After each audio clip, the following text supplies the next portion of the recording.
Assalamualaikum warahmatullahi wabarakatuh. Bertemu kembali dengan saya Septiwas Daningsih. Pada video pembelajaran kali ini, kita akan membahas mata pelajaran Ilmu Pengetahuan Sosial. Pada video pembelajaran kali ini, kita akan membahas tentang perlawanan bangsa Indonesia terhadap penjajah.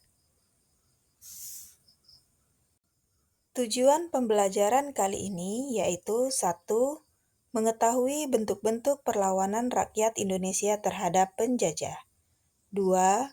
Mengetahui perlawanan pahlawan yang memperjuangkan kemerdekaan Indonesia. Perlawanan bangsa Indonesia terhadap penjajah pada masa perjuangan sebelum kebangkitan nasional. 1. Perlawanan yang dilakukan rakyat masih bersifat kedaerahan. Rakyat berjuang di daerah masing-masing dan membela wilayahnya sendiri. 2. Peralatan yang digunakan untuk berjuang masih sederhana. Contohnya seperti bambu runcing dan alat-alat sederhana lainnya. 3. Pendidikan bangsa Indonesia pada masa penjajah masih sangat rendah. Banyak rakyat yang tidak bisa sekolah dan akhirnya dimanfaatkan oleh penjajah dengan cara memfitnah dan mengadu domba. 4.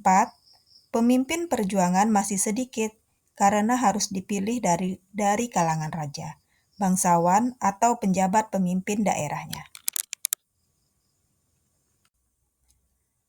Perjuangan rakyat Aceh.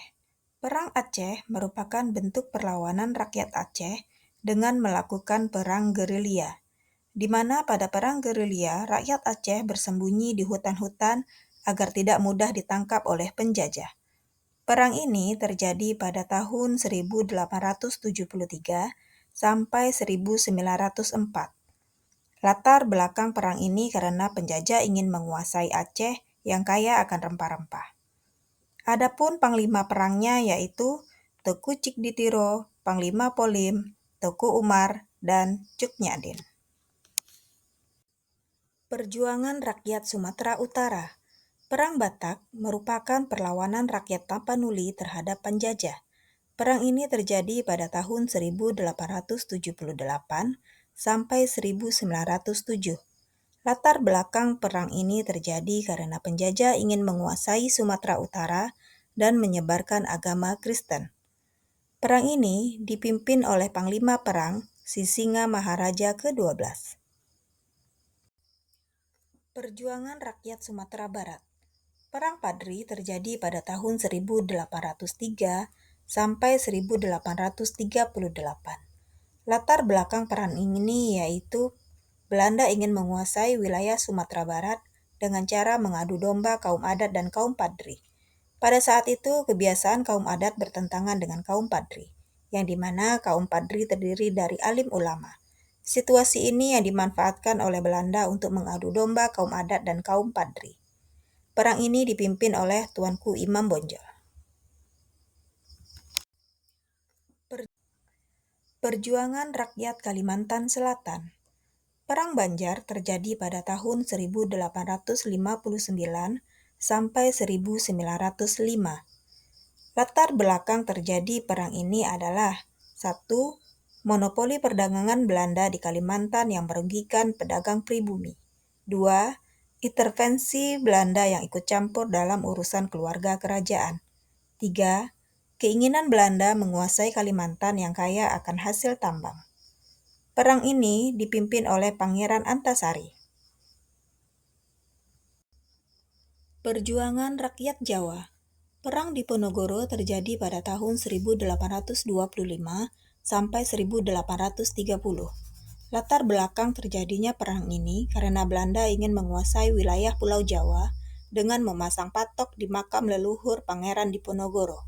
Saat itu, Pangeran Diponegoro mendapat dukungan dari rakyat Jawa, dan perang ini dikenal juga dengan Perang Jawa. Perang ini dipimpin langsung oleh Pangeran Diponegoro.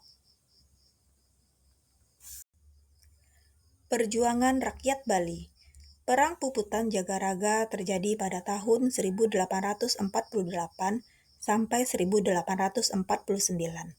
Latar belakang terjadinya perang yaitu karena Belanda mengingkari perjanjian Tawan Karang yang dimana pada perjanjian tersebut apabila kerajaan mendapati sebuah kapal terdampar, maka kapal tersebut beserta muatannya menjadi milik kerajaan. Perang ini dipimpin oleh I Gusti Ketut Jelantik. Perjuangan Rakyat Maluku. Perang Maluku terjadi pada tanggal 15 Mei sampai dengan 16 Desember 1817.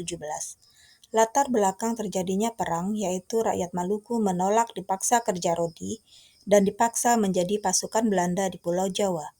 Rakyat Maluku menyerang benteng Dorstad, yang dimana pada perang ini dipimpin oleh Kapten Patimura. Demikianlah pemaparan terkait perlawanan bangsa Indonesia terhadap penjajah. Sampai jumpa di video pembelajaran selanjutnya. Terima kasih. Assalamualaikum warahmatullahi wabarakatuh.